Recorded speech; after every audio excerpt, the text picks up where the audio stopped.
Portanto, ide, ensinai as nações, batizando-as em nome do Pai, do Filho e do Espírito Santo, ensinando-as a guardar todas as coisas que eu vos tenho mandado.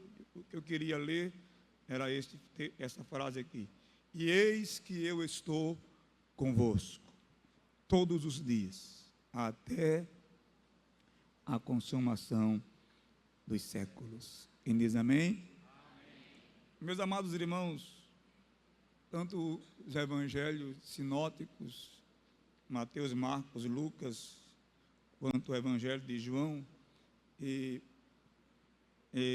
textos correlatos, principalmente citados por citações diretas e até indiretas no livro de Atos, melhor indiretas e diretas no livro de Atos, é possível compreender que se preocuparam os escritores desses livros para narrar de forma o que receberam, o que viram, o que ouviram, principalmente quando Lucas escreve Atos, de forma oral, a biografia, a vida, a morte, né, e os atos realizados por Jesus.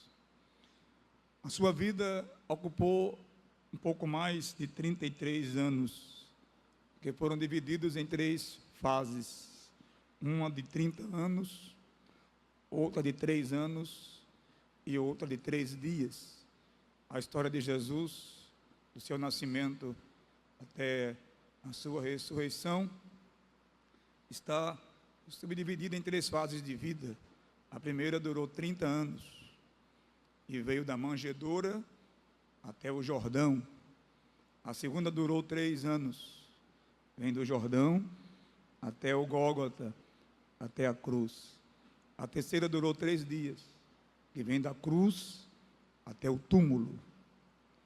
Nessa história de vida, 3 lugares foram específicos à história do cristianismo, 3 lugares simbólicos: a manjedoura, o Gólgota e o túmulo. A nossa igreja não faz trabalhos festivos sobre o nascimento de Jesus e coloca na porta dela uma manjedoura, por uma razão, entre tantas, uma razão simples: a manjedoura está vazia, Jesus não está mais lá. Um outro lugar que a nossa igreja não coloca em lugares nos dias de Páscoa é a cruz, porque a cruz também está vazia, não há necessidade de botar uma cruz no templo. Um outro lugar importante, simbólico importante, é o túmulo. Há igrejas que têm um caixão de vidro e um corpo de um boneco simbolizando Jesus e chamam de Senhor morto. A nossa igreja não faz isso, porque o túmulo também está vazio. Então não dá para ter um menino na manjedoura, um homem na cruz, nem um corpo no túmulo, porque tanto a manjedoura quanto a cruz e quanto o túmulo estão vazios. Amém? Mas também a história de Jesus apresenta-o como alguns títulos. Ele foi sacerdote, exercendo a função sacerdotal. Ele foi rei, melhor, ele é, né? Sacerdote e rei. Ele é juiz e ele é profeta.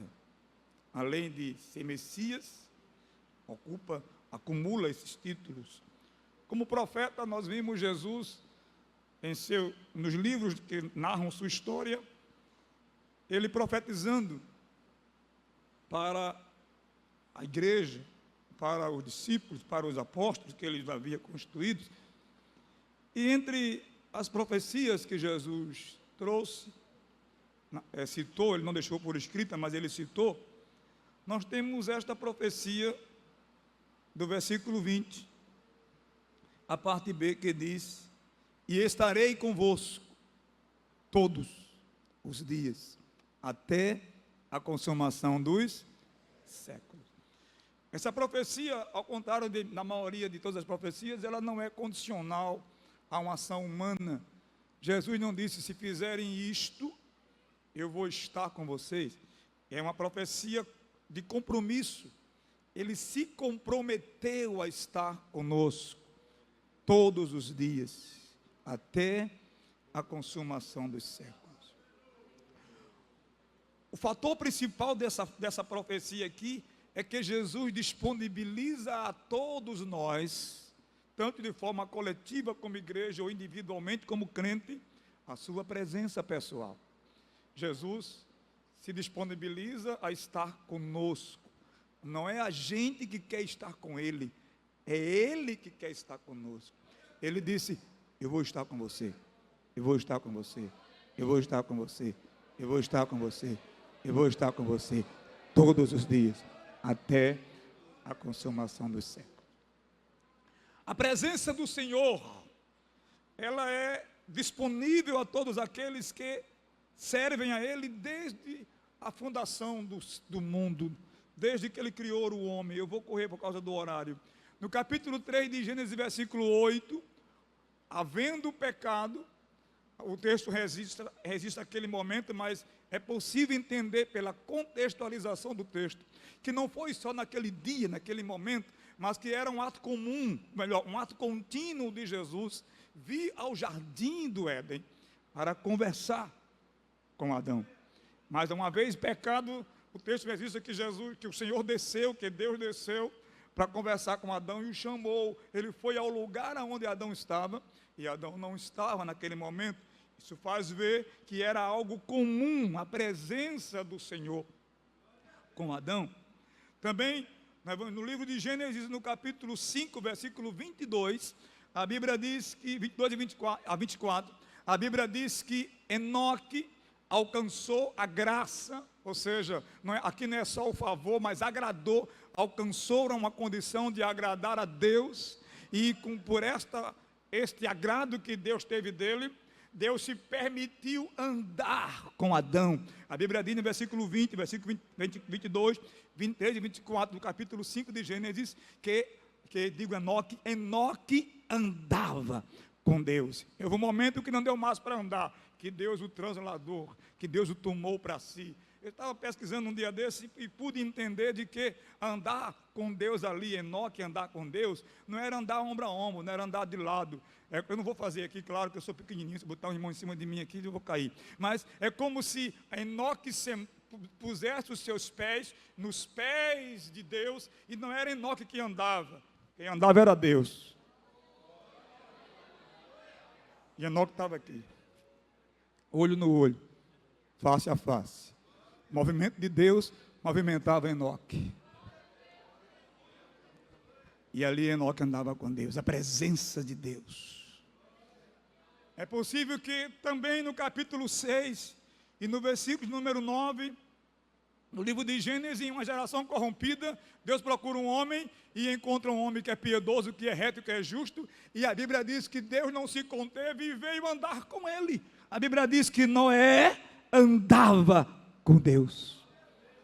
No capítulo 17 de Gênesis, versículo 1, após Abraão ter ouvido Deus falar com ele, até Deus ter aparecido a ele depois, no capítulo 15, no capítulo 17, Deus faz uma exigência para que Abraão andasse com ele, e aí a exigência é moral, não é? É que qualifica o homem a andar com Deus, é uma qualidade moral. Aí Deus diz a Abraão no capítulo 17 de Gênesis, versículo 1, apareceu o Senhor a Abraão e disse: anda em minha presença e ser perfeito, ou seja, eu estou aqui para andar contigo. Abraão se dispôs a andar com Deus. No capítulo 33 do livro de Êxodo, versículo 12 a 14, Moisés recebe o encargo de andar com o povo, de sair com o povo, de caminhar com o povo, e ele diz assim: Senhor, não quero um anjo, não quero um arcanjo, não quero um querubim, não quero ninguém, eu quero a tua presença. Mas eu não vou, Moisés, andar com esse povo é duro, eu vou matar esse povo, destruir esse povo, os pecados dele me abominam. Ó Senhor, se tu não fores comigo, eu vou empancar aqui, parar aqui, ficar aqui,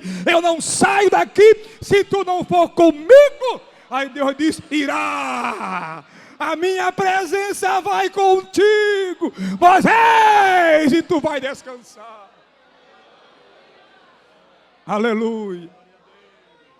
No capítulo 1 de Josué, A Bíblia diz, meus amados irmãos, no versículo 3 até o versículo 5, e confirma no versículo 9, que Deus diz a Moisés, que Deus diz a Josué: assim como fui com Moisés, eu serei contigo. E poderia estar falando de outros textos aqui, por causa do horário não vou falar. Ou seja, a presença de Deus vem livro a livro, homem a homem, mulher a mulher.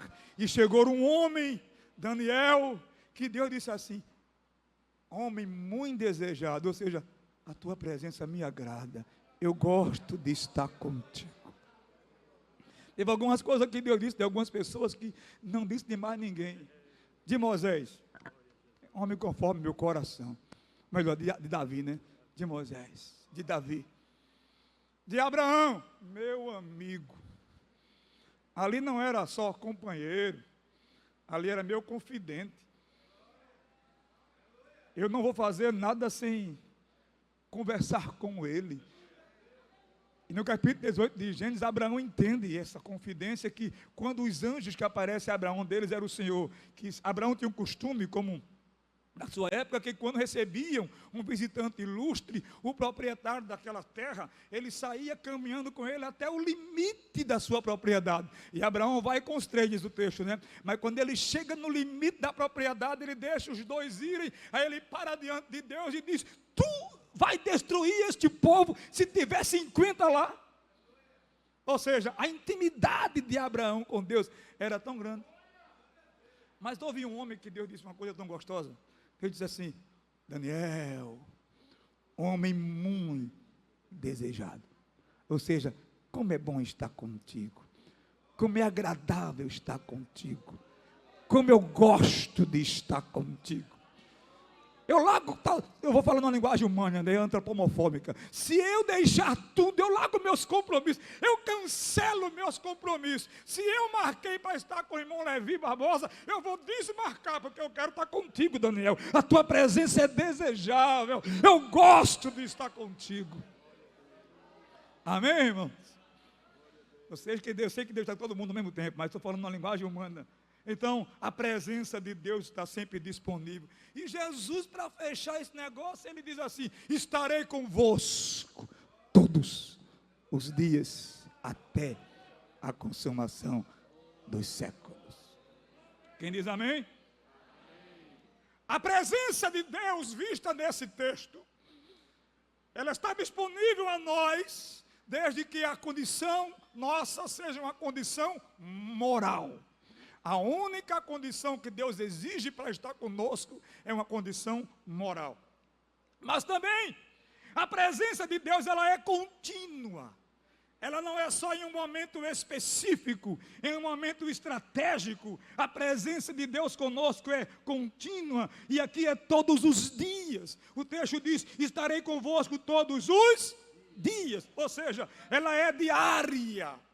Ela é diária. O Salmo 139, versículo 7 até o versículo 16, nós temos um relato ali perfeito do momento da criação, da formação de um feto humano, como vai se desenvolvendo, não é? Até ele nascer e até ele ser contado como um ser humano de forma civil. Ou seja, antes não tem registro de nascimento, antes no útero não tem CPF, não tem RG, não pode ser contado como um cidadão civil, mas já existe como pessoa. Por isso que nós, que somos crentes e cremos na Bíblia, não podemos concordar com divórcio, porque a partir do momento do encontro do elemento masculino com o óvulo da mulher, aquele momento, daquele encontro, aos olhos de Deus, já é vida. E o texto diz: os teus olhos me viram quando eu era uma célula sem forma, era um pontinho de uma caneta numa cartolina, não tinha pescoço, não tinha tronco, não tinha perna, não tinha olho, não tinha cabeça, não tinha órgãos humanos, mas os teus olhos me viram, e com a tua pinça, tu entreteceste-me. É como quem pega o novelo de lã e sai com uma agulha de 1.0, sai pontuando, e forma uma brusa, e forma uma toalha, e forma um avental. Aí a mão de Deus vem naquele pontinho e sai pontuando. Neurônio, nervo, tendões, artéria, veia, coração, baço, rins, pulmões. Aleluia. Aí vem um doutorzinho na universidade dizer assim: o homem é um produto evolutivo de um ser primata inferior a ele. Epa! Esse doutorzinho não sabe quem veio primeiro, se o ovo ou a galinha. Sabe? Sabe não. Não sabe responder. Quem nasceu primeiro, o ovo ou a galinha? Aí vem que esse negócio, o ser humano evoluiu de um ser primata. Não, a minha Bíblia diz que eu era um pontinho. Um pontinho. Aí a mão de Deus saiu.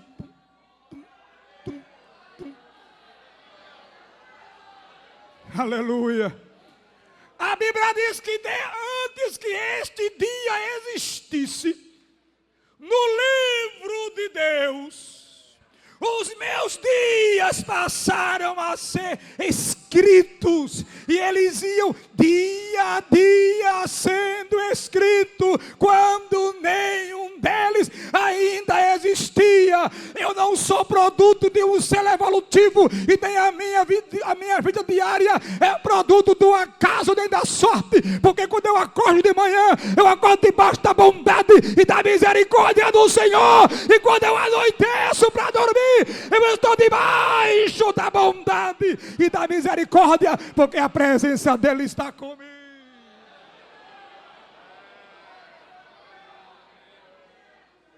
A presença dele está comigo.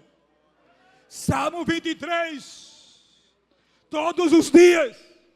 Não é só a segunda-feira. Não é só o dia do meu aniversário.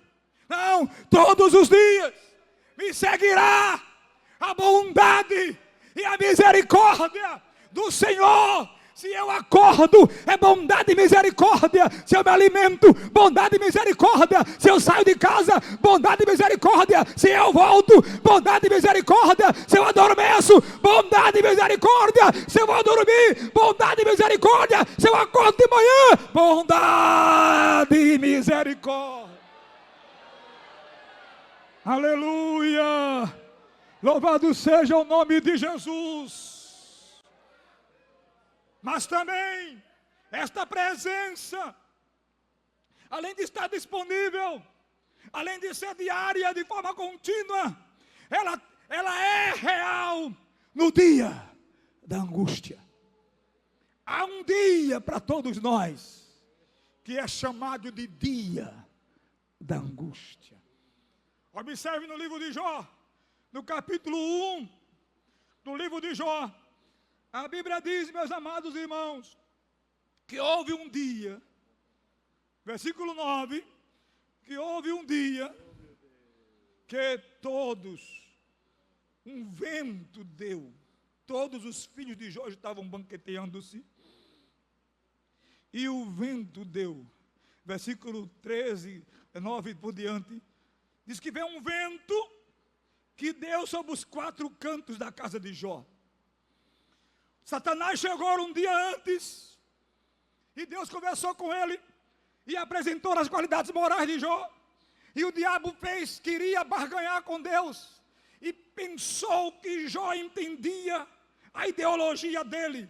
A ideologia de Satanás ainda hoje está por aí, e a teologia da prosperidade bebe dela, porque a ideologia de Satanás era que bênção não é consequência, que bênção é causa. Aí ele diz, tu me abençoa que eu vou ser fiel, tu me abençoa que eu vou ser obediente, tu me abençoa que eu vou fazer. À luz da Bíblia, bênção não é causa, bênção é consequência. Ser fiel no pouco, sobre o muito te colocarei. Obedece a Deus, a sua palavra, aos estatutos, e todas essas bênçãos virão sobre ti. Primeiro eu manifesto as minhas condições morais, primeiro eu manifesto os meus princípios morais, depois a bênção vem. E quando a bênção é consequência, não adianta tirar a gente do lugar, porque a bênção me encontra a minha casa, o meu endereço, o meu CPF, o meu RG, o número do NIS. O bênção me tiram do lugar, a bênção vai atrás. Até me trazem a mão direita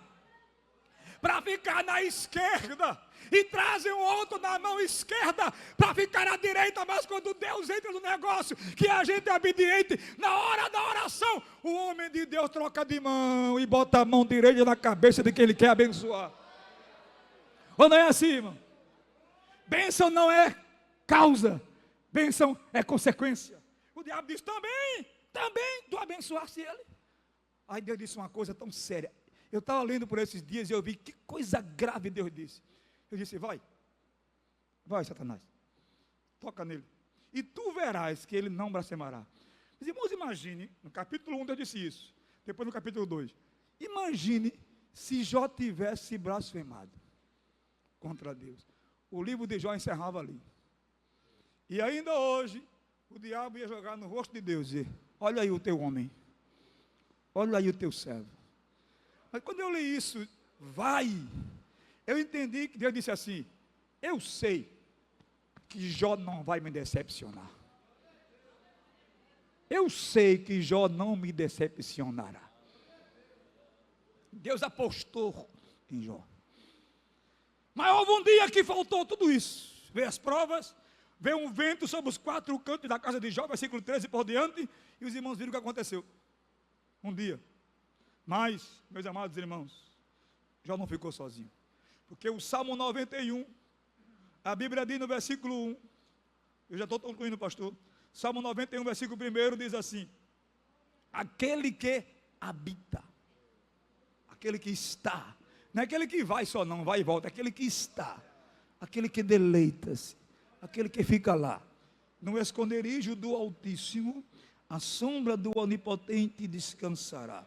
Versículo 10 tem uma promessa para este homem, diz, nenhum mal lhe sucederá, praga nenhuma chegará à sua tenda, porque eu já ordenei, eu não vou dar ordem não, o mal vai se levantar amanhã, os anjos já estão autorizados a protegê-lo hoje, eu já dei ordem ao seu respeito, para que o guardem em todos os seus caminhos, estes anjos vão sustentá-los com as suas mãos, para que ele não tropece, o anjo não vai esperar que ele tropece, o anjo vai sustentá-lo, quando vir uma pedra, o anjo vai levantar ele e passar por cima da pedra, para ele não tropece nenhuma pedra, ele vai pisar o leão, vai pisar a áspide, vai calcar os pés do leão, e também a da serpente, sabe por quê? Porque no versículo 15 diz assim, porque este homem que habita em minha presença, ele vai me invocar, e eu vou lhe responder, e no dia da angústia,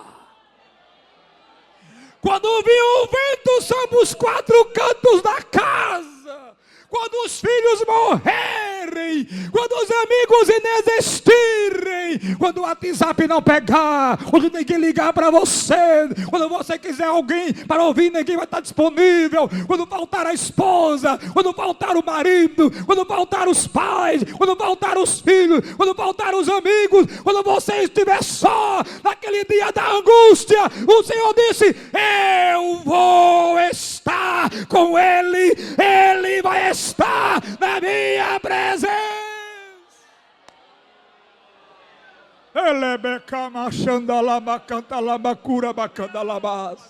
Aleluia! Eu não vou contar aqui por causa do horário, mas quantas vezes falta a voz do amigo? Quantas vezes falta a voz daquela pessoa mais próxima? Quantas vezes em nós mesmo nós entramos na oração, mesmo orando, mas não tem força para pronunciar, e ficamos somente no nosso monólogo, falando com a gente mesmo, e o sacerdote diz, está bêbada, está embriagada, não sabe o que está dizendo.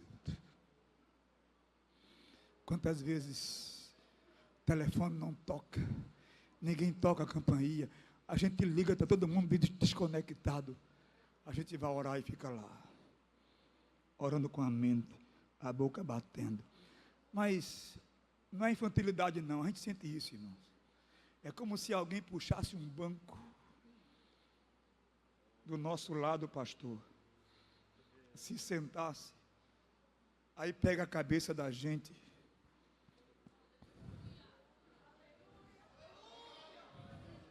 aí faz, chora, chora, chora. Aí você vai falando, daqui a pouco perde a voz, vai chorando, daqui a pouco não consegue mais chorar e fica...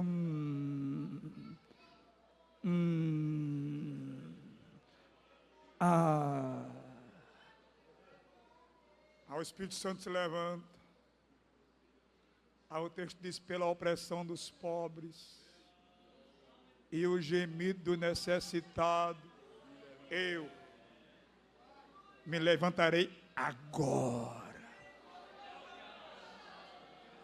Quando ele se levanta, ele pega a sombra do relógio de Acaz e Ezequias disse, é mais fácil o relógio andar para frente. Qual é o sinal que tu queres, Ezequias?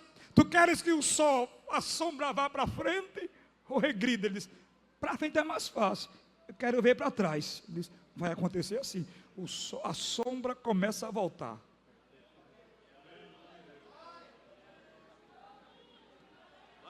A sombra começa a voltar. Percebe? A sombra vai começar a voltar. A sombra vai começar a voltar. O diagnóstico foi positivo e é grave, mas a sombra, por causa da oração da igreja, a sombra vai voltar. Eu tenho uma filha que com 4 anos de idade foi atropelada e depois que ela teve na restauração, em estado quase que morto, no bandeira 2, saiu que morreu. O médico, Deus operou um milagre, lá vai para encurtar a conversa. O médico deu uma sentença a ela, disse assim, minha esposa, comemore 2 aniversários dela, um do aniversário e outro de hoje. Mas tem uma coisa, ela vai ter problema de memorização, problema cognitivo, vai ter retardamento de memória, não vai conseguir estudar, não vai conseguir isso, não vai conseguir aquilo. O tempo passou, a minha filha fez o ensino fundamental, fez o ensino médio, passou na universidade, fez o curso de odontologia, aí se formou com 22 anos, recebeu foi a 3ª nota, entre as 3 primeiras notas da faculdade, recebeu um estágio em um hospital grande aqui de Recife, de cirurgião buco-maxilar, e foi para lá fazer o estágio. A doutora chegou lá formada, a doutora atendeu ela, trabalhou com ela, assinou o estágio dela, parabenizou ela, devolveu para a faculdade com o título de doutora, e quando ela chegou em casa, era a mesma médica!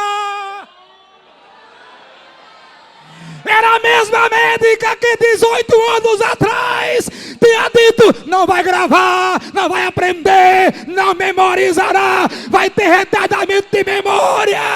É porque a sombra está voltando. A sombra está voltando atrás. Me receba nesta noite como profeta de Deus na sua vida, porque assim te diz o Senhor. No segundo exame, a sombra já voltou para trás.